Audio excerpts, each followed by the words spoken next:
Imagine you're part of a neighbourhood where all the families have agreed to share resources. You can borrow sugar from next door without asking. The children play together in everyone's yards. And when someone has a celebration, everyone brings food and joins in. This neighbourhood has worked together for 50 years, sharing tools, helping with house repairs, and supporting each other through difficult times. But now, 3 families on the same street have decided they're no longer part of this arrangement.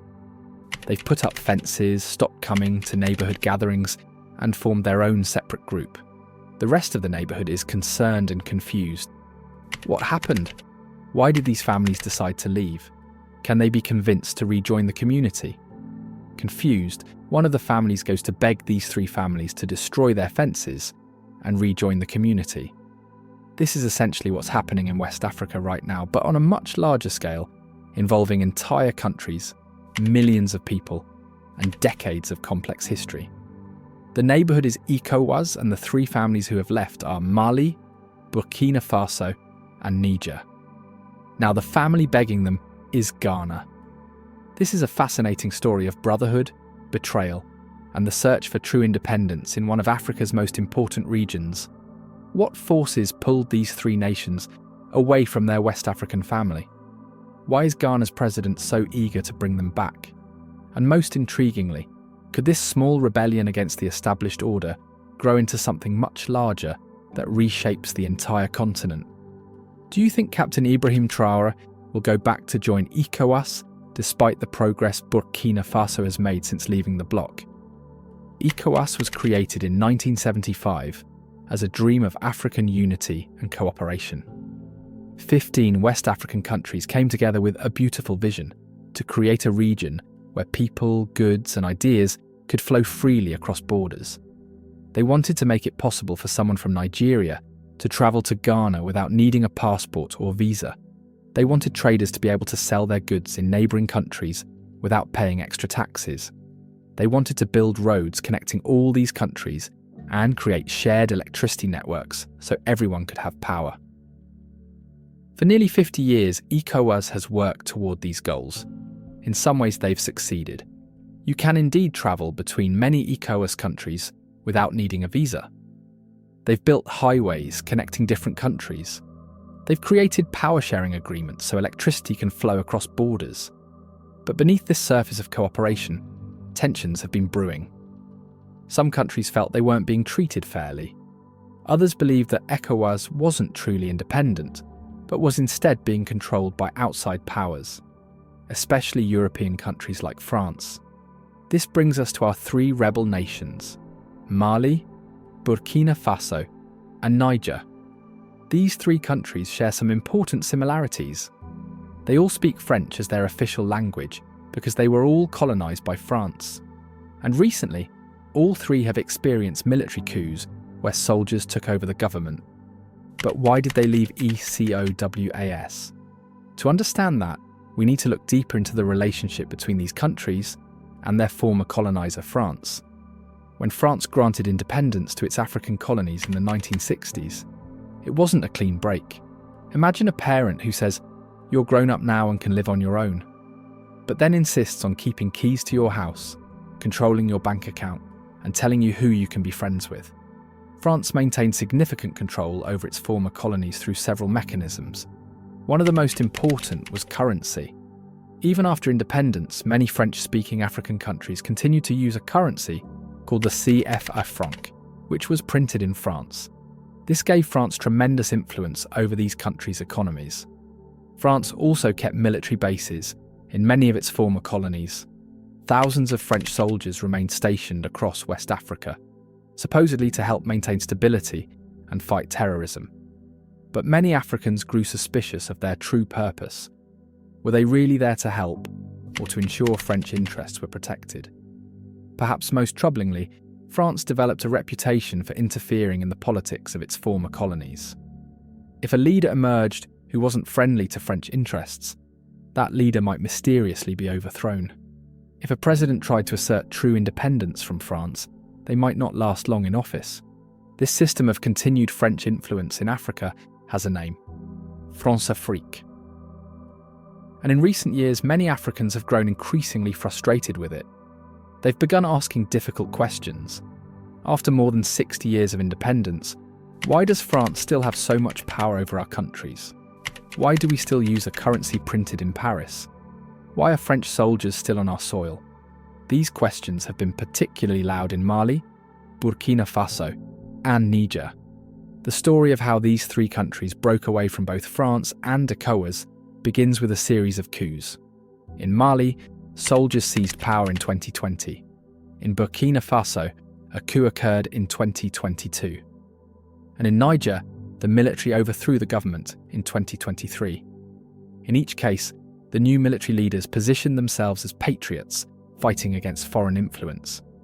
They promised to put their country's interests first and to break free from what they saw as neo-colonial control. One of their first actions was to demand that French troops leave their countries.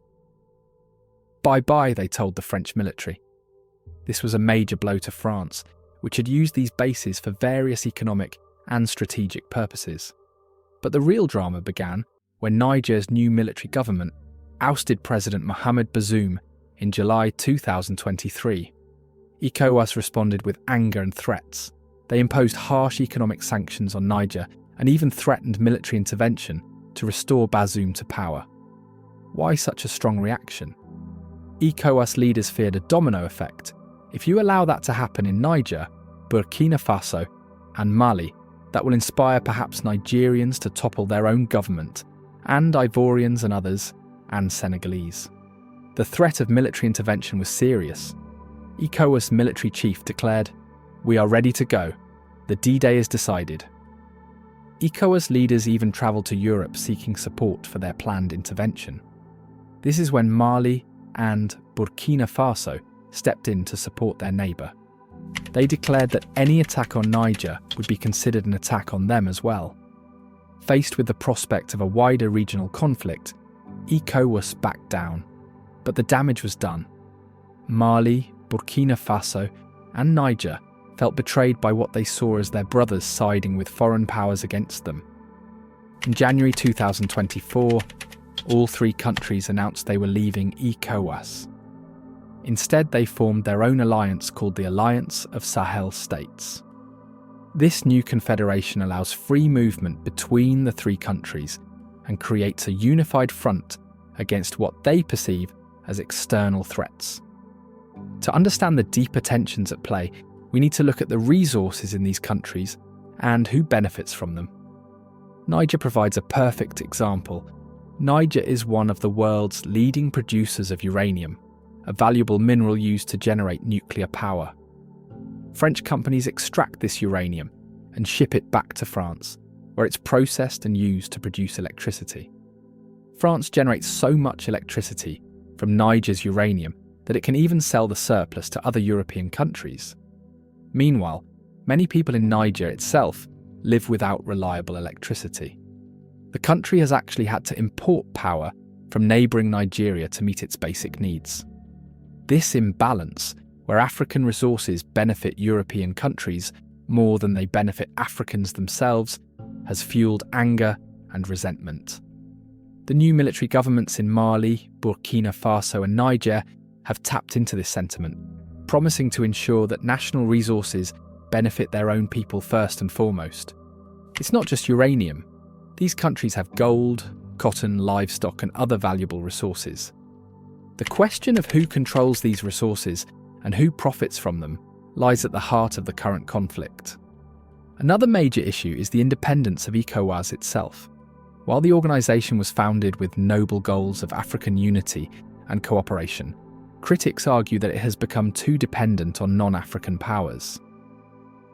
ECOWAS is sponsored by the European Union. Yes, they get money from European Union. They get money number 2 from World Bank. They get money from USAID.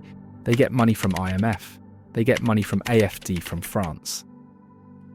This financial dependence raises an important question. If you as ECOWAS are getting financed by all these external organisations, will you really work for the interest of Africans or for the interest of the donors? Mali, Burkina Faso and Niger believe that ECOWAS has become a tool of Western powers, particularly France. They point to the organisation's swift move to punish Niger after its coup, compared to its relative inaction in the face of terrorism and other threats facing the region. These three countries have been riddled by terrorism, and not one time ECOWAS has solicited to bring the country's weapons and armies together to go and fight terrorism in either of these countries. They've never done it. But when it was time to go and topple these people that are trying to free themselves, they were very ready. This perceived double standard has convinced the three countries that ECOWAS does not truly have their best interests at heart. But why is Ghana's president begging them to come back? Ghana's president John Mahama is a fascinating figure in this drama. He previously served as Ghana's president from 2012 to 2017, then returned to power in 2024. Ghana occupies an interesting position in West African politics. Unlike Mali, Burkina Faso, and Niger, Ghana was colonized by Britain, not France. This gives Ghana a different historical relationship with Europe and potentially a different perspective on regional politics. Recognizing the damage done to regional unity by the departure of the three nations, Mahama has made it a priority to reach out to them. "We are family," is essentially his message. "We understand that we've wronged you. Please come back home." In an official speech, Mahama struck a conciliatory tone. This period, ladies and gentlemen, calls for even greater solidarity and understanding for the difficult challenges that confront our brothers in the Sahelian states. Diplomacy is not only about resolving disputes, it's about creating the conditions for peace, for inclusion, and progress.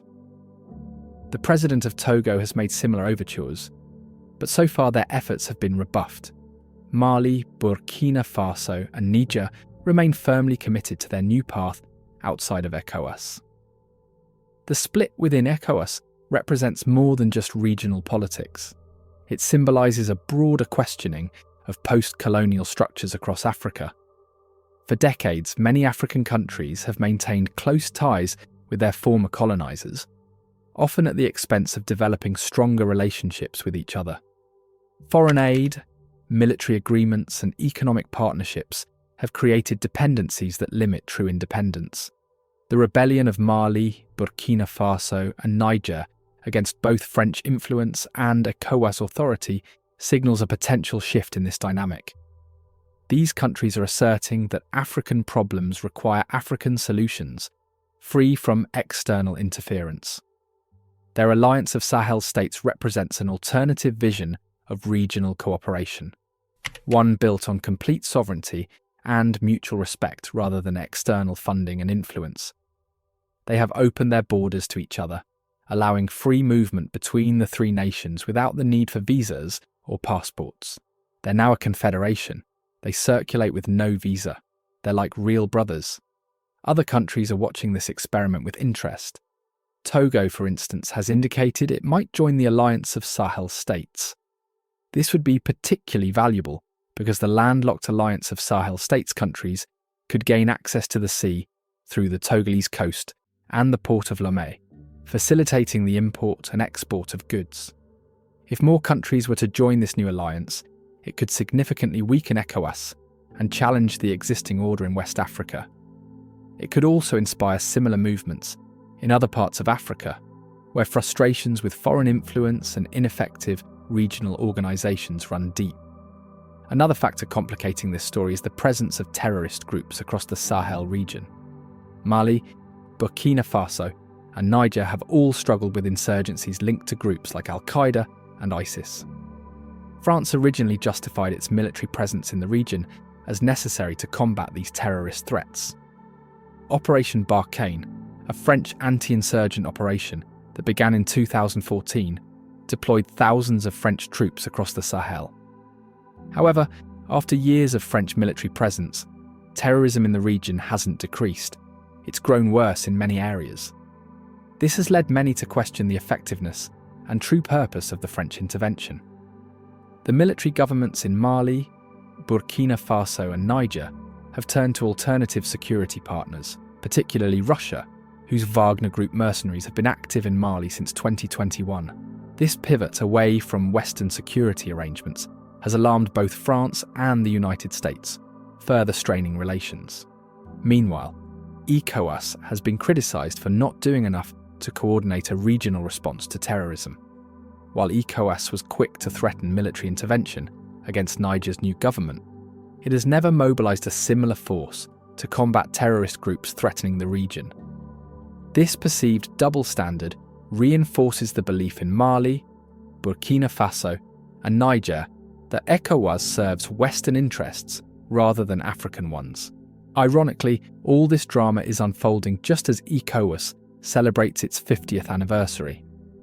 In early 2025, leaders gathered in Accra, Ghana, to commemorate 5 decades of regional cooperation. But the celebration was overshadowed by the absence of Mali, Burkina Faso, and Niger. Instead of a complete family reunion, the anniversary highlighted the divisions within West Africa. In his speech at the anniversary event, Ghana's President Mahama acknowledged these challenges but expressed hope for reconciliation. This period calls for even greater solidarity and understanding for the difficult challenges that confront our brothers in the Sahelian states. The question now is whether this solidarity can actually be achieved. Can ECOWAS reform itself to address the concerns raised by the 3 departed members? Can it demonstrate that it truly serves African interests rather than Western ones? Can it build financial independence that frees it from external influence? Or will the alliance of Sahel states prove more attractive to countries frustrated with the status quo? Could we see more defections from ECOWAS in the coming years? At its core, this story is about the ongoing struggle for true independence in Africa. While most African countries gained formal independence decades ago, many continue to operate within economic, political, and security systems that limit their sovereignty. Mali, Burkina Faso, and Niger are attempting to break free from these systems, to chart their own course, free from what they see as French neocolonialism and compromised regional structures. Their experiment deserves close attention. If they succeed in building prosperous, secure societies with greater control over their own resources and destinies, they could provide a model for other African countries to follow. If they fail, their failure will be cited as evidence that African countries still need Western support and guidance, reinforcing the very dependency they're trying to escape. But for people who have long felt exploited and controlled by outside forces, that risk may seem worth taking. The desire for true independence, for control over one's own resources, security, and destiny, is a powerful motivator. But can a family truly heal after such a deep betrayal? Can trust be rebuilt once it has been so thoroughly broken? And perhaps most importantly, do Mali, Burkina Faso, and Niger even want to return to ECOWAS, or have they discovered that they prefer charting their own course? As the dust settles on this regional rupture, West Africa stands at a critical crossroads. The departure of Mali, Burkina Faso, and Niger from ECOWAS represents more than just a political disagreement. It symbolises a fundamental questioning of post-colonial relationships and regional cooperation models. Ghana's President Mahama faces an uphill battle in his reconciliation efforts. The wounds are fresh, and the 3 nations have begun to taste a new form of independence through their alliance of Sahel states. Their experiment in solidarity without external influence offers an alternative vision for African cooperation. For ECOWAS, this crisis presents both a challenge and an opportunity. To remain relevant, it must address the legitimate concerns about external influence and uneven treatment of member states. It must demonstrate that African unity can be achieved on African terms. This isn't just a story about Sahel or ECOWAS states. It's about all of us, about remembering who we are, protecting African unity and solidarity, and rebuilding what was broken during colonialism. And if you felt anything, watching this, pride, curiosity, maybe even a little fire in your chest, then don't let that feeling disappear. Subscribe to The New Tourist right now, because this isn't the last story like this we're telling. Not by a long shot. Like this video so the algorithms don't bury a story the world needs to hear.